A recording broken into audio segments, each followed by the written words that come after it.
reviens avec cette vidéo pour vous parler d'un sujet dont on me parle souvent.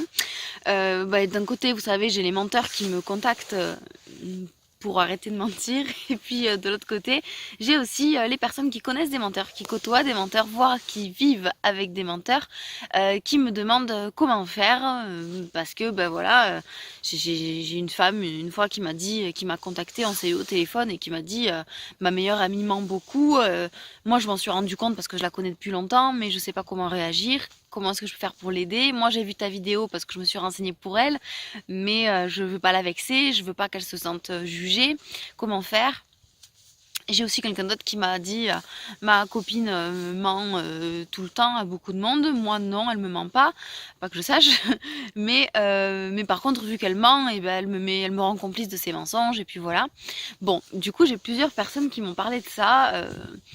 Et qui savent pas trop comment agir en fait face à un menteur qu'on connaît. Donc pour répondre un petit peu à ce thème-là, pour lancer le sujet en fait, parce que c'est pas vraiment une réponse qui ira à toutes les personnes ou à toutes les situations, mais pour lancer un peu le sujet, globalement il faut savoir que bon, si la personne que vous connaissez ment à tout le monde sauf à vous, déjà vous êtes quelqu'un de privilégié, vous êtes quelqu'un en qui cette personne a confiance, vous êtes une personne ressource et donc vous avez un pouvoir pour l'aider. Ça déjà c'est important de le savoir. Après si cette personne vous ment à vous aussi, c'est qu'elle a probablement peur de votre réaction, du jugement, de ce que vous allez pouvoir penser d'elle. Et du coup, si vous voulez qu'elle arrête de vous mentir ou qu'elle arrête de mentir tout court, il va falloir dans un premier temps que vous deveniez cette personne de confiance, cette personne référence pour pouvoir que cette personne soit du coup à l'aise avec vous au point de pouvoir être elle-même sans avoir à inventer d'histoire ou à en rajouter. Et en devenant cette personne ressource, vous allez pouvoir l'aider.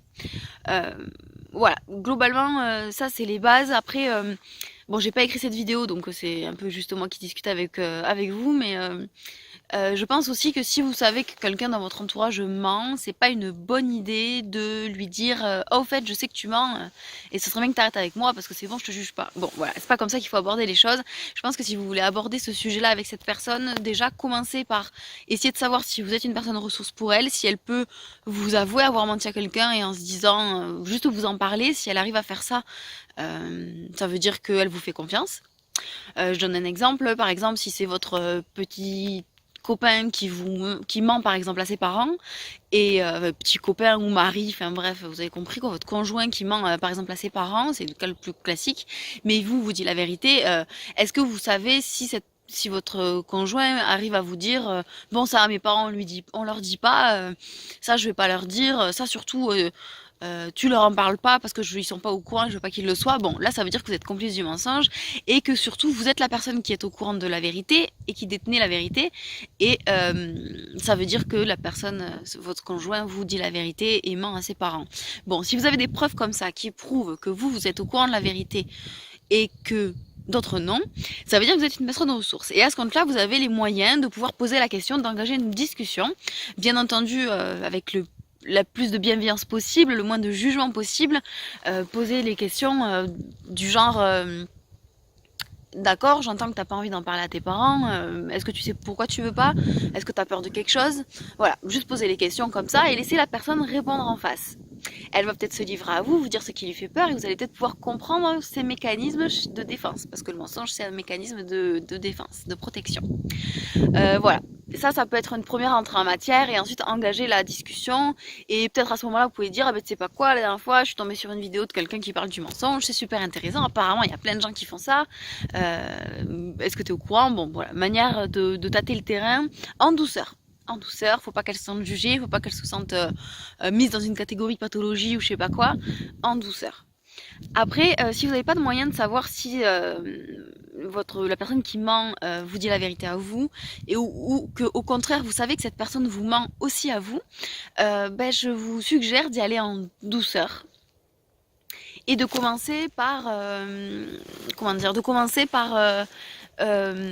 faire en sorte de regagner sa confiance. Alors je sais que c'est un petit peu étrange parce que parfois quand on nous ment, on a l'impression que c'est à nous, que c'est nous qui devions, c'est plutôt l'autre personne qui devrait essayer de garder notre confiance en nous disant la vérité. Mais en réalité, ça se joue dans le schéma inverse. C'est la personne qui ment, qui n'a pas confiance.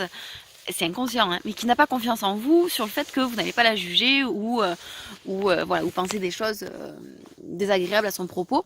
Donc à vous de regagner sa confiance petit à petit.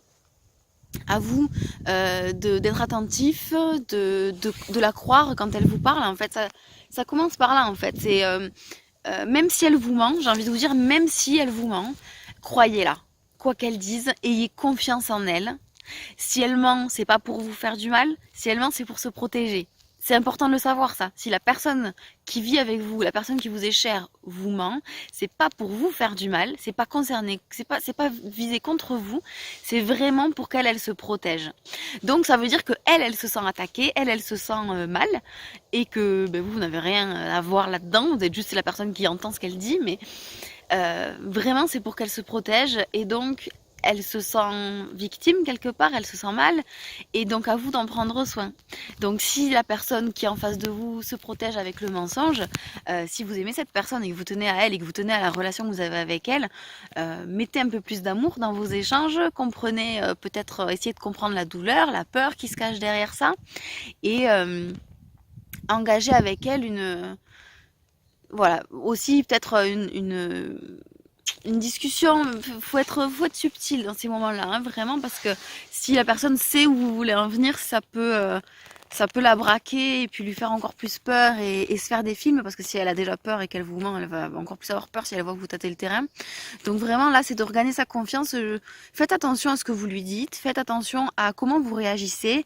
Est-ce que ça vous arrive de vous moquer d'elle, même si pour vous c'est juste de l'humour, peut-être que ça la blesse en fait quand elle parle, et que du coup bah, elle a pas envie qu'on se moque d'elle et qu'elle a envie qu'on la prenne au sérieux. Donc peut-être soyez plus doux avec cette personne, un peu plus voilà, de douceur, de gentillesse, d'empathie sur ce qu'elle dit, plus d'attention, être plus attentif, pour petit à petit que cette personne se sente écoutée, se sente privilégiée en fait, comme si elle sentait de manière inconsciente toujours que vous prenez soin d'elle, en faisant attention de prendre au sérieux ce qu'elle dit, en faisant attention de vous en rappeler aussi.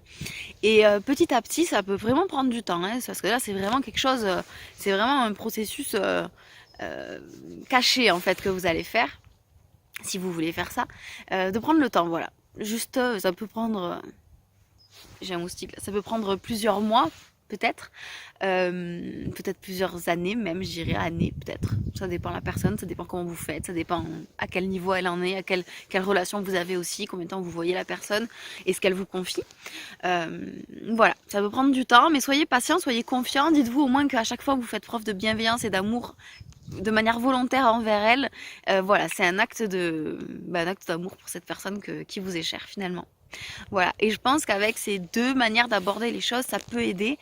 Et c'est vrai que moi, si à l'époque, quand je mentais, j'avais eu quelqu'un en particulier qui m'écoute. Je sais que j'en ai eu des personnes comme ça, hein, mais faut dire que là ça commence à dater un peu, je me rappelle pas précisément, mais si j'avais vraiment eu quelqu'un à qui je mens de temps en temps, parce que j'ai peur de sa réaction, qui se met à m'écouter vraiment, qui se met à vraiment considérer ce que je dis, mes émotions, mes sentiments, mes impressions, et si je me rends compte que en exagérant une histoire ou en camouflant une histoire, en fait, ça me fait perdre un moment de complicité avec la personne, un moment de complicité agréable. Je me serais peut-être dit, bon ben en fait ça vaut le coup de partager ça avec elle, elle va pas me juger finalement, elle va m'écouter, elle va me comprendre, on aura de quoi discuter, on va créer du lien. Voilà, je pense que si j'avais eu ce genre de réaction en face de moi, j'aurais peut-être moins menti ou moins souvent, et je m'en serais peut-être sortie plus facilement. Je dis pas que cette façon de faire va résoudre tout le problème de la personne qui ment, bien sûr que non, mais ça peut être une première étape pour qu'elle souffre moins, pour qu'elle ait moins peur, pour qu'elle ait confiance. Voilà, je sais pas comment vous allez pouvoir juger si ça fonctionne ou pas ce que je viens de vous dire. Quoi qu'il en soit, je pense que même si vous voyez pas de résultats ou de différence, même pas progressivement, peu importe, ça vous fera être plus dans l'attention, plus dans la compassion aussi, dans l'empathie et dans la bienveillance avec cette personne. Et ça, c'est quelque chose d'important à faire quoi qu'il arrive, même avec les gens qui mentent pas d'ailleurs. Mettre un peu plus d'amour dans toutes les relations qu'on peut avoir, c'est toujours quelque chose de bien. Voilà, c'est à peu près tout ce que j'ai à dire aujourd'hui sur ce thème. Alors si vous avez des questions, parce que là j'ai balancé ce qui me venait comme ça sur le sujet, si vous avez des questions particulières par rapport à ça, si vous avez un cas concret à me donner en exemple, je pourrais voilà, vous donner une réponse très précise. Là c'était juste pour lancer le thème, lancer le débat un petit peu. Et puis peut-être que avec vos retours en commentaire et en message privé, on va avoir matière à trouver des solutions pour vous aider si vous mentez et pour aider vos proches qui sont dans cette situation, qui est une situation pas forcément facile. Je pourrais aussi faire une vidéo peut-être dédiée aux enfants. Si vous avez des enfants qui mentent, je sais qu'il y en a qui ont des enfants qui mentent. Ouais, j'aimerais pouvoir aider les parents qui se rendent compte que leurs enfants mentent et qui savent pas comment faire. Donc voilà, je vous laisse libre de répondre en toute cette vidéo. Je vous embrasse et je vous dis à très bientôt. Bye bye.